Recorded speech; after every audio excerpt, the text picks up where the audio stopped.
আজ অর্থাৎ 19/12/2024 তারিখ বারুইপুর ফাস্ট ট্র্যাক কোর্টের বিচারক কৃষ্ণেন্দু সরকার একটি মামলার রায়দান করলেন।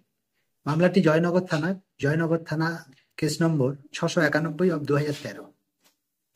একটি কেবল লাইন নিয়ে যাওয়া ঘটনাকে কেন্দ্র করে একই গোষ্ঠীর মধ্যে একই পরিবারের অর্থাৎ আসামির বাবা এবং মৃতার স্বামী ভাই ভাই তাদের মধ্যে ঘটনা ঘটে। আসামি সাহেব সর্দার একটি ধারালো দা দিয়ে তার নিজের জেঠিমা প্রমীলা সর্দারকে আঘাত করে খুন করে।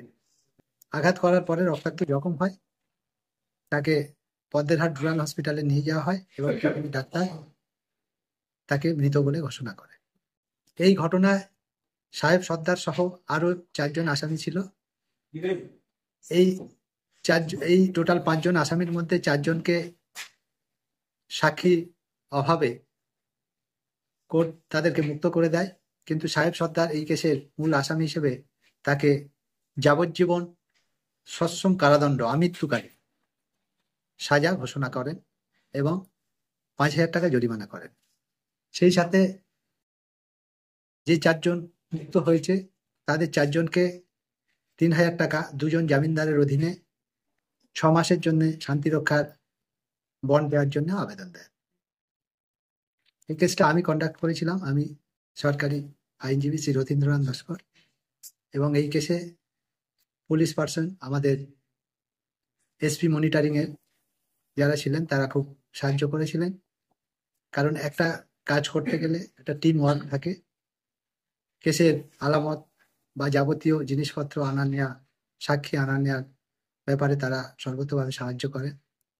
এবং সোমনাথ, ফার্স্ট অফ অল সোমনাথও আমাদের খুব সহযোগিতা করেছে, তৎসহ আমাদের পুলিশ পার্সন বিশ্বনাথ ও আমাদের অভিজিৎ এসপি মনিটরিং এর তারা খুব সক্রিয়ভাবে সহযোগিতা করেছে।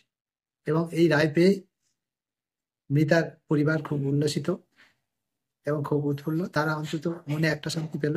তারা আমাকে জানিয়েছে যে স্যার, একটা ন্যায় বিচার পেয়ে আমরা আজ খুব আপ্লুত এবং খুশি।